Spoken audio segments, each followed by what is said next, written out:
भारत माता की। आप सब इस प्रेस वार्ता में उपस्थित हुए हैं। मैं हृदय गहराई से आपको धन्यवाद देता हूँ। बहुत सारे पत्रकार साथी मैं सबको पहचानता।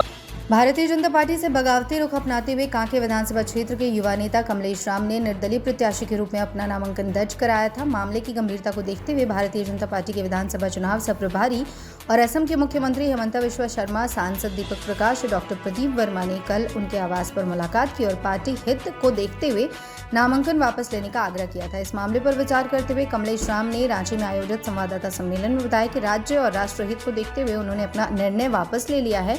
अब वो कांके विधानसभा सीट से चुनाव नहीं लड़ेंगे। इसके साथ ही वो भारतीय जनता पार्टी और संगठन को मजबूत बनाने के साथ क्षेत्र की जनता के मुद्दे को हल करने की दिशा में काम करेंगे। प्रेस कॉन्फ्रेंस को संबोधित करते हुए कहा कि कांके विधानसभा क्षेत्र अंतर्गत बुढ़मू इलाके में एक डिग्री कॉलेज, ठाकुर गांव में किसानों के लिए कोल्ड स्टोरेज और टेक्सटाइल फैक्ट्री खोलने का आश्वासन उन्हें मिला है। कमलेश राम ने कहा कि वो पहले भी भाजपा में थे और आगे भी वो भाजपा के कार्यकर्ता के रूप में काम करते रहेंगे। सर्वोच्च पार्टी के नेताओं से सरकार बनती है तो हम विधायक रहे न रहे, लेकिन बुढ़मू में डिग्री कॉलेज बननी चाहिए जिसमें सहमति बनी।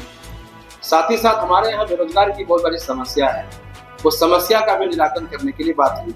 आप सबको याद होगा कि जब माननीय रघुवर दास जी की सरकार थी तब हमारे बुढ़मू प्रखंड के चकमे में एक कपड़ा का फैक्ट्री, कपड़ा का जो टेक्सटाइल खुला था, लेकिन जैसे ही हेमंत सोरेन का सरकार बना हमारा वहां पर पिलर खड़ा हो गया वो टेक्सटाइल खुलने के लिए।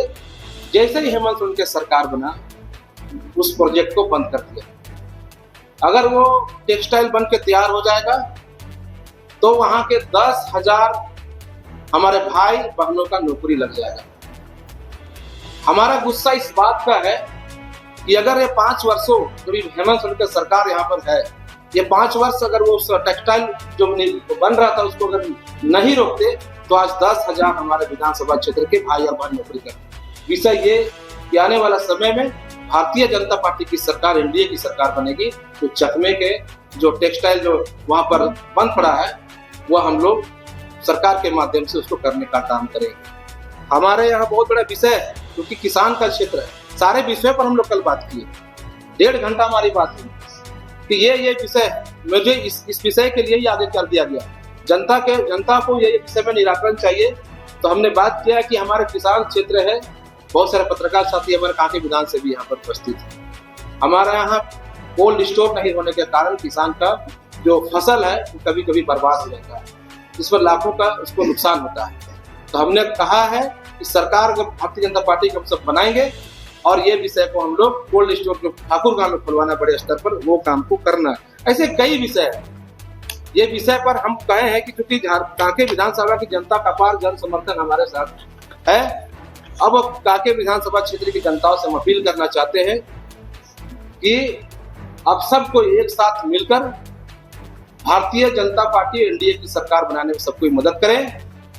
निश्चित तौर पर हम आपको आश्वस्त करते हैं, विधायक नहीं लेकिन विधायक से कम भी नहीं, हम खड़ा आपके साथ कल भी थे और कल भी रहेंगे। आपके साथ जो भी आपकी समस्या, कांके विधानसभा क्षेत्र की जनता का समस्या निराकरण किया जाएगा। इसलिए क्योंकि अभी मैं पहले ही बताया आप सबको कि ये हम सबको कहेंगे कि हम लोग को बटना नहीं है, एक साथ मिलकर हमको भारतीय जनता पार्टी एनडीए की सरकार बनाना है। हम कभी कभी अखबार पढ़ते हैं, वीडियो देखते हैं, मन विचलित हो जाता है। कुछ दिन पहले कल या परसों हमने देखा जामताड़ा के विधायक इरफान अंसारी जी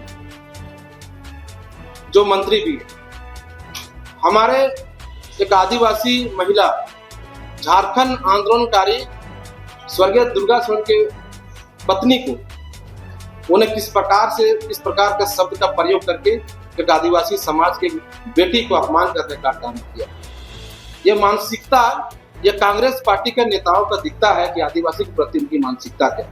ये कोई नई बात नहीं। इससे पहले भी विधानसभा के अंदर में वही इरफान अंसारी कांग्रेस पार्टी के नेता हमारे प्रदेश अध्यक्ष आदरणीय बाबूलाल मरांडी जी के प्रति उन्होंने कहा था कि आदिवासी इतना तेज कैसे हो सकते हैं, आदिवासी तो पता नहीं आदिवासी को बुद्धू समझते हैं। तो आदिवासियों के प्रति ये कांग्रेस पार्टी का जो विचार है इनका सिद्धांत है, ये झारखंड में आने वाला समय ये झारखंड के लिए बहुत चिंताजनक विषय है। ऐसे समय में ये कांग्रेस पार्टी और झारखंड मुक्ति मोर्चा, ये इंडी गठबंधन जो है, इस गठबंधन को झारखंड से हटाकर भारतीय जनता पार्टी की सरकार बनाना अति आवश्यक है। बहुत बहुत धन्यवाद।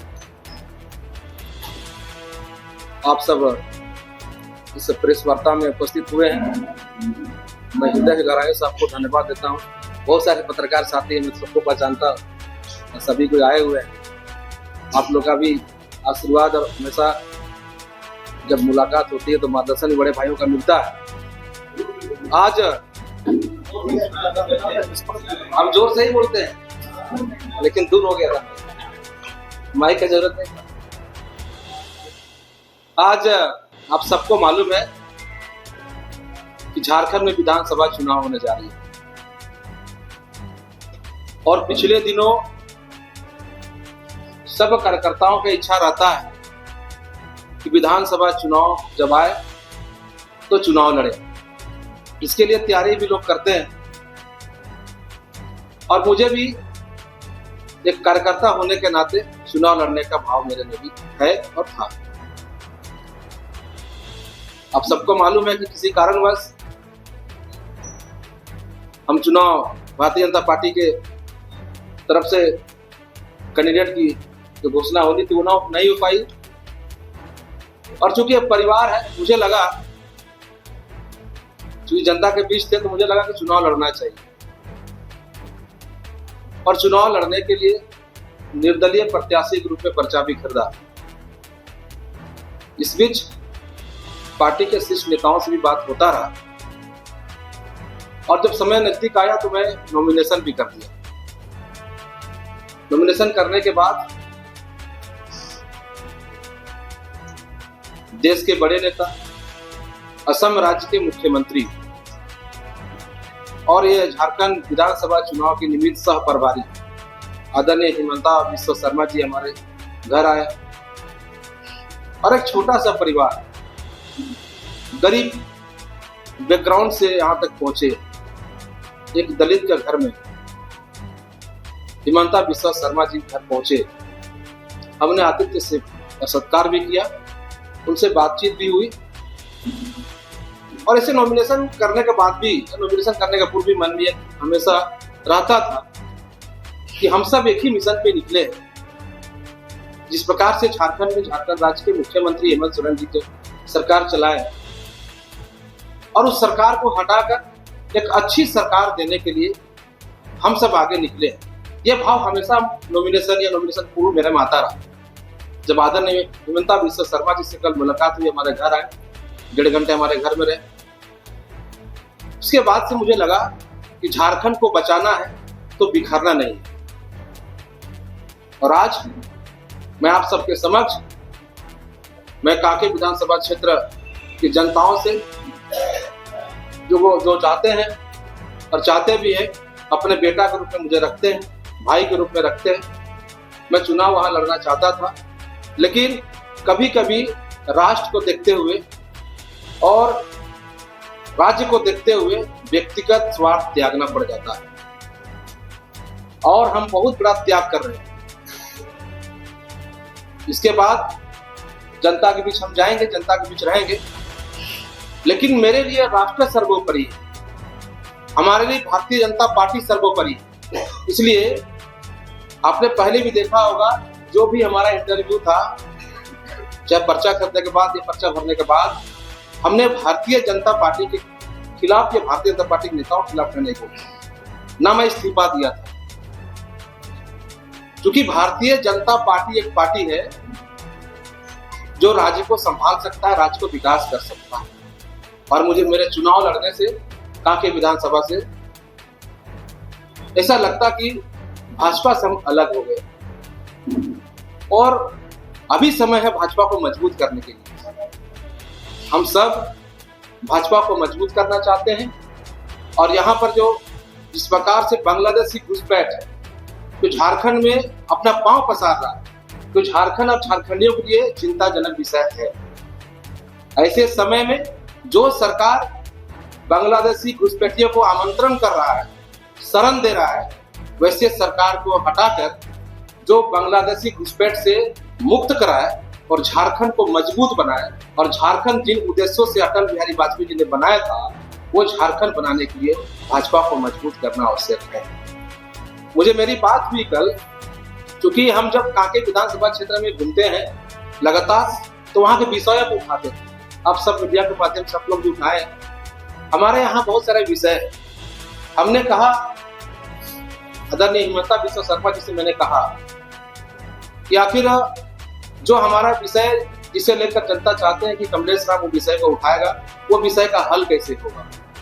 आदरणीय हिमंता बिस्वा शर्मा जी ने कहा है, और हमारे उस बैठक में दीपक प्रकाश जी भी आए हुए थे, प्रदीप वर्मा जी राज्यसभा सांसद जी भी आए हुए थे, और अला सभी नेताओं से राय मशविरा किया कि आखिर कांके का भविष्य क्या हो। उन्होंने आश्वस्त किया है कि कांके का जो विषय है विधायक के रूप में नहीं कर पाएंगे, लेकिन भारतीय जनता पार्टी की सरकार बनेगी तो कांके में जो बुढ़ू के नौजवान जो पढ़े लिखे छात्र हैं, वहाँ के लोग संघर्ष कर रहे हैं कि बुढ़ू में डिग्री कॉलेज बनाया जाए।